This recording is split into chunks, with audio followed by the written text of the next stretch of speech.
Hello, Aries, Sun, Moon, Rising, and Venus signs. Kumusta po kayo? Sana po ay nasa mabuti kayong kalagayan.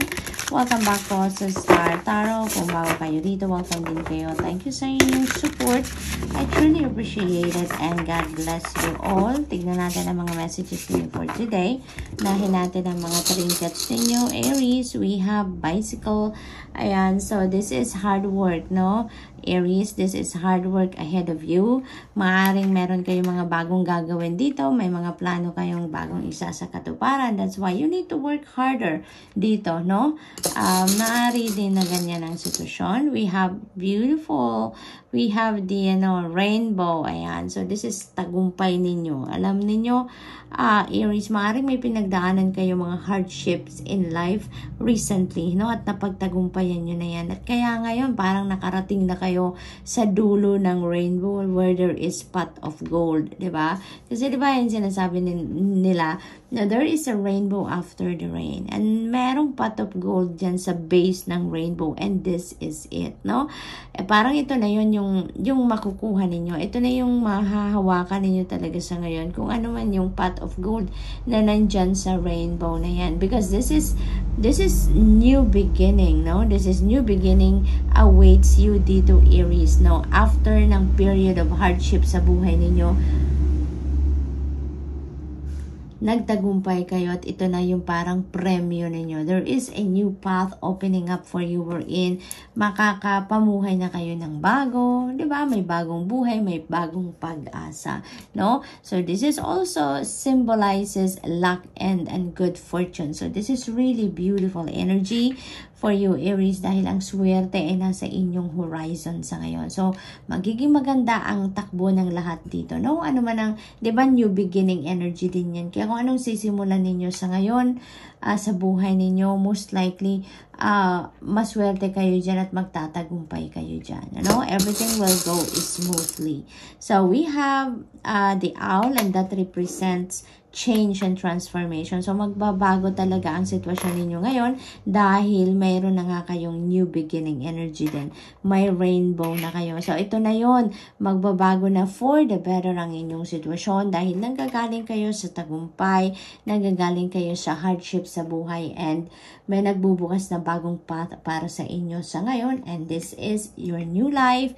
This is the change, no, na mangyayari sa buhay ninyo.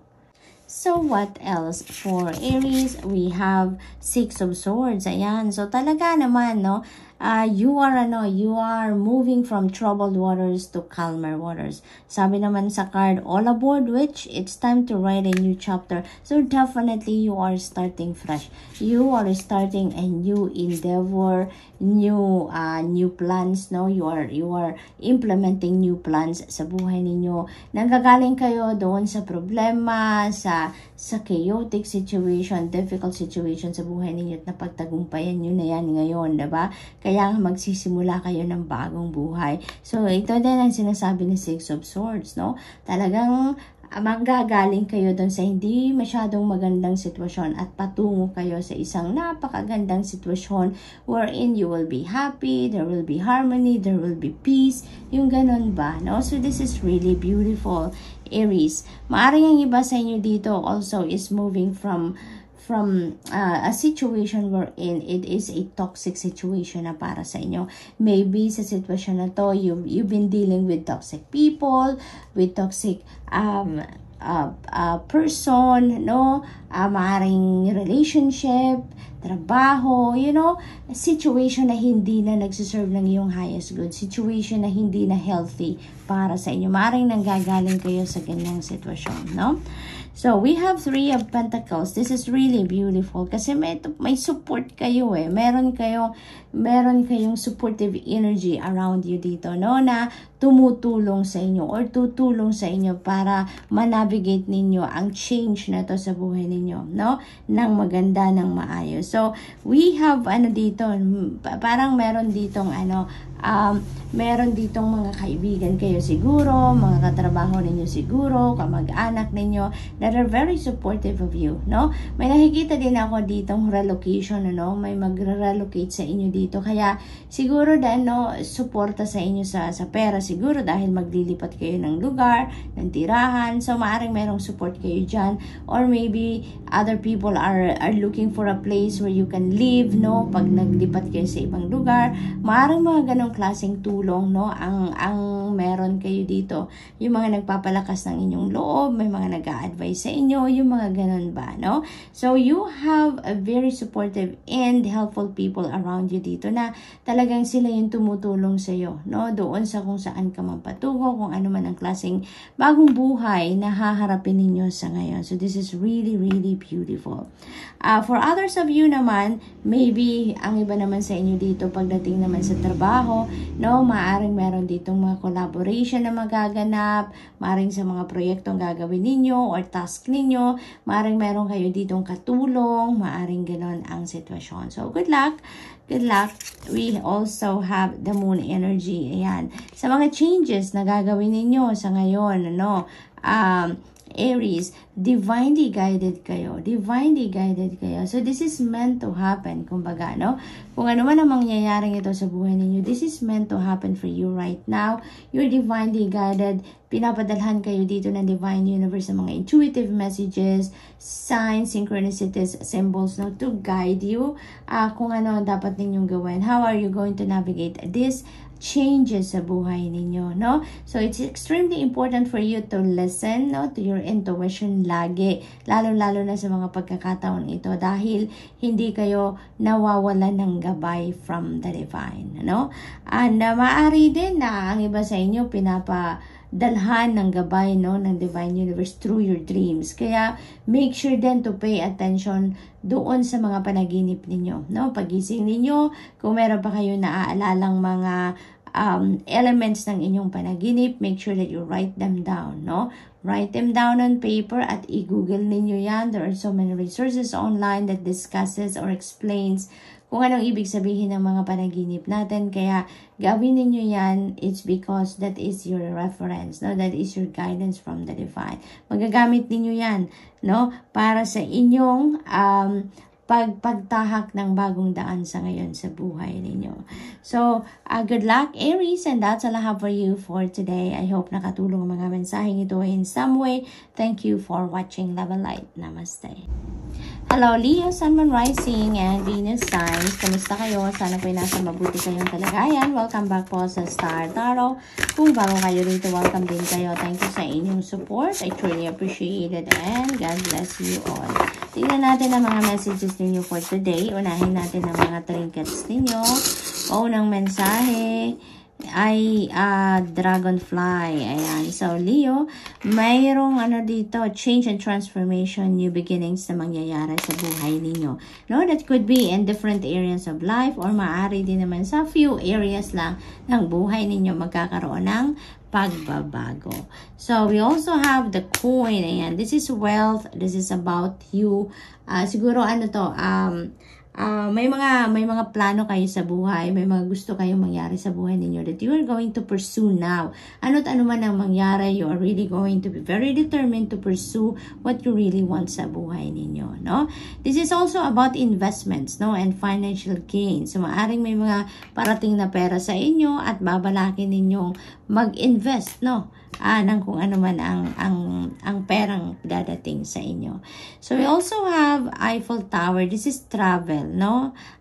Leo, so maaari may mga travel plans kayo. Sa ngayon, maaari din naman na babiyahin na talaga kayo sa ngayon. Maaring ganon. And maybe you are bound to Europe, no? Dahil si Eiffel Tower ay nasa Paris, France.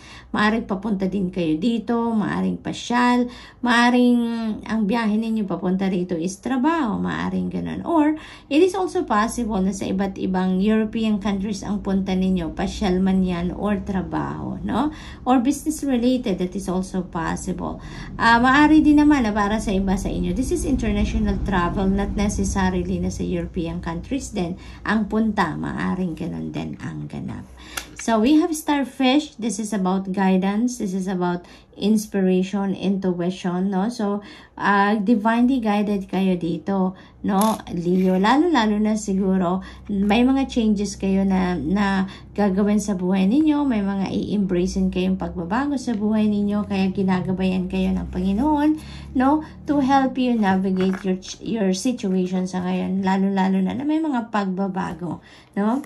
So good luck to that. We have 6 of Pentacles. Napakaganda nito. Ang sinasabi nito, no, ng card sa'yo, every blessing you give will eventually be returned to you. This is awesome.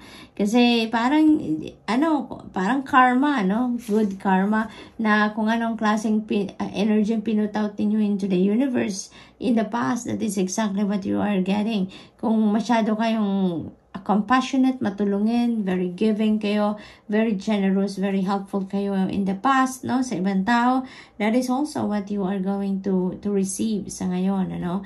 And feels like may surprise dito sa inyo, no? May mga tulong dito. Siguro ang iba sa inyo nangangailangan ng pera. Ngayon, no, may mga financial obligations siguro ang iba sa inyo. And maybe you don't have enough money yet, no? But don't worry, rest assured that help is coming your way. May mga tao dito na dadating sa buhay ninyo na hindi ninyo inaasahan, no? You never expect that person to come sa buhay ninyo. Maaaring kakilala nyo na yan dati. Maaaring you have history with that person in the past na maaring ganon, or maari din naman mga kapamilya ninyo, ganon, no? Ang maaring dumating at tulungan kayo at bigyan kayo ng pera, pahiramin kayo ng pera, or maaaring meron din magbabayad ng utang dito sa inyo, you know, and kung anong kailangan ninyong amount, you know, you will receive more than that, no? You will be able to receive more than that so that you can still save a little bit of it and you can also share something, no? Sa ibang tao naman, no? So, yun ang ganap dito for you, Leo. So, we also have Ace of Wands. Beautiful energy. This is new beginning energy din. Kaya, very imminent talaga dito ang changes sa buhay ninyo. Very imminent ang new beginning talaga, no? So, meron talaga kayong sisimulang bago. There is new path dito, really, that you are going to start to tread around this time. And maybe, you know, related dito sa inyong passion, related dito sa what you really want to do, what you really like to do, no? So maybe trabaho ito, maaring bagong trabaho, bagong career opportunity, maaring bagong business opportunity. So maaring along those lines ang mga ganap dito, kasi dito ninyo, mabibigyan kayo dito ng pagkakataon na ma-express kung ano man yung passion ninyo, yung creativity ninyo, mailalabas ninyo dito. So this is really awesome. So what else? We have 10 of Pentacles. Beautiful energy. Beautiful energy. Kasi dito naman, no? 10 of Pentacles is about family. It's all about family. That's about inheritance. That is also about financial security and stability for the long term. It's about financial future, no? So, yun ang mga pinaghahandaan ninyo para dito sa pamilya ninyo, no? Ang focus ninyo dito is yung pundasyon pang kaperahan, no? Para sa pamilya. And maybe you have reached that point already na meron na kayong savings, nakapagtabi na talaga kayo, or maybe you are still working on it, no? Maaari din ganun ang sitwasyon. But, you know what? Your focus dito is the welfare of your family. Hindi lang para sa ilang weeks lang or para sa ilang buwan lang, kundi for the long term. So, yun ang pinagsisikapan ninyo sa ngayon, no? Gusto ninyo na intact ang pamilya, masaya ang pamilya, gusto ninyo na mapoprovide ninyo ang pangangailangan ng pamilya for the long term. So, good luck, Leo, and that's all I have for you for today. I hope nakatulong ang mga mensaheng ito in some way. Thank you for watching. Love and light. Namaste. Hello, Sagittarius, Sun, Moon, Rising, and Venus signs. Kumusta kayo? Sana po nasa mabuti kayong kalagayan. Welcome back po sa Star Tarot. Kung bago kayo dito, welcome din kayo. Thank you sa inyong support. I truly appreciate it. And God bless you all. Tignan natin ang mga messages ninyo for today. Unahin natin ang mga trinkets ninyo. So, we have, dami. So, we have Starfish. Ayan. So, this is about intuition, ano? So, most likely, may mga divine guidance na pinapadala sa inyo divine universe around this time through your intuition. So, pay attention to your intuitive messages, no? Na na-receive ninyo because that is going to help you navigate, no? Your life sa ngayon. We have key. Ayan. Yung key naman na ito is nasa inyong mga kamay ngayon ang susi, kumbaga, no? Para sa pagbubukas ng mga opportunities and possibilities na kumakatok sa buhay ninyo sa ngayon. May mga bagong parating, no? Na opportunities. So, we have leaf. Ayan. So, this is about rebirth naman. No? May mga pagbabago talaga dito. May transformation na mangyayari sa buhay ninyo. Kaya siguro may gabay kayo, no? Para magabayan kayo kung paano ninyo ina-navigate ang mga transformation na to. Kasi parang may bagong buhay, bagong pag-asa, no? Na mangyayari dito sa inyo. So, we have G clef. Ayan. This is really beautiful as well because talagang definitely may mga pagbabagong magaganap and yung mga pagbabagong magaganap na yan is towards positive change sa buhay ninyo, no? Positibo ang hatid nito sa buhay ninyo. Napakagagandang pangyayari ang mangyayari dito. You're about to start something fresh, something new dito, no? Sa buhay ninyo. And then also, no, with this positive changes na magaganap, you are going to feel peace and tranquility na, no? Maaring ito yung matagal na ninyong pinaplanong mangyari or hinahangad na mangyari, and here you go, no? You are going to achieve it, no? Talagang magkakaroon na ng positibong pagbabago sa iba't ibang parte ng buhay ninyo. We also have letter J. This could be your initials, Sagittarius, or maybe this is the initial of the person that you are going to be dealing with around this time. So, pauna mensahe ninyo sa card is 9 of Wands. Ayan, don't give up, no? Sinasabi ng card na to, it would take a lot of war to defeat you. See, parang meron din ditong test of faith sa inyo, Sagittarius, na huwag kayong sumuko, no? Now is not the time to give up sa kung ano man ang inyong ginagawa, sa kung ano man ang mga nangyayari sa buhay ninyo. Laban lang tayo sa buhay, ganyan tayo, di ba? We are resilient, we are strong, we are confident, diba? Yun ang i-highlight niyo dito sa sitwasyon ninyo sa ngayon. So, never give up. Ano man ang mangyari, ano man ang mga challenges sa buhay na maaring dumating, never give up. You've come this far na, Sagittarius, para mag-give up ka lang, diba? Sayang naman lahat ng efforts ninyo, sayang naman ang lahat ng pagsisikap ninyo, paghihirap ninyo, pagtsatsaga ninyo, no?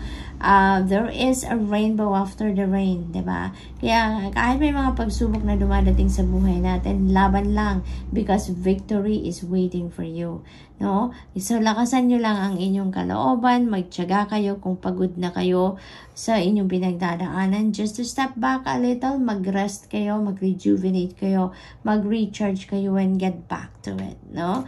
At pagtatagumpayan ninyo yan. 9 of Wands na to. Ang sunod nito is 10 of Wands and that is the max, no? Kaya kumbaga kung ano man itong pinagtsatsagaan ninyo dito, pinagsisikapan ninyo, isang kembot na lang and you are going to reach your goal na, no? One last push na lang ito, Sag, kaya wag na kayong mag-give up, alright?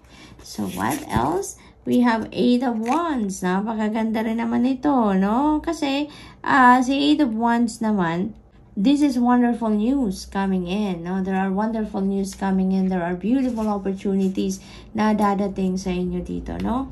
Nang nasa inyong mga kamay ang susi, diba, sa pagbubukas ng mga opportunities na to. So, most likely, yung mga opportunities na to, depende sa inyong sitwasyon, it could be in any area of life, kumakatok na siguro ito sa buhay ninyo. Kumbaga, nandyan na, no?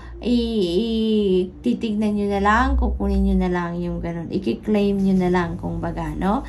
So, ano pipick up ko dito? You are being led to that opportunities, no? Parang iniilawan na ng divine universe ang path patungo dyan sa opportunities na yan, Sagittarius. Kaya it's all up to you now para puntahan, para sugure na ang opportunity na yan para makuha nyo na, diba? So, ganun ang napipick up ko dito.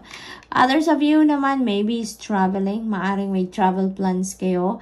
Maari din naman na paalis na kayo. Maaring ganun ang ganap. No? You are ready. Ang iba sa inyo dito, sobrang ready na para sa pagta-travel. So, good luck to that. We also have 2 of Wands. Ayan. So, your decisions decide your future here, nothing else. So, you really have to make a decision dito, no? Maybe that is related to these opportunities na dumating sa inyo, no? Maaring magde-decision kayo dito, mamimili kayo kung ano sa mga opportunities na to ang kukunin ninyo, ano yung uunahin ninyo, ano yung ipa-prioritize ninyo sa ngayon, ano? Maaring ganun din ang ganap. For others of you, you know, maybe you are planning, now you are strategizing sa ngayon. Maaring tinitignan ninyo ngayon, you're weighing things out ngayon sa kung ganito yung opportunity na to, what are going to be my plans for this? Diba? Kung ito naman ang opportunity na kukunin ko, ano yung gagawin ko dito? Paano ko to gagawin? No? So, maaaring may mga ganong ganap ang iba sa inyo dito. Parang you're trying to dissect every opportunity na meron kayo dito na kinoconsider ninyo. And maybe that is from there, you know, doon kayo magdedesisyon. No? So, maaaring ganon ang ganap. Malayo ang iniisip ninyo sa ngayon. Marami kayong pinag-iisipan, pinagdidiskartehan sa ngayon. Ano? So, good luck to that, Sag. And that's all I have for you for today. I hope nakatulong ang mga mensaheng ito in some way. Thank you for watching. Love and light. Namaste.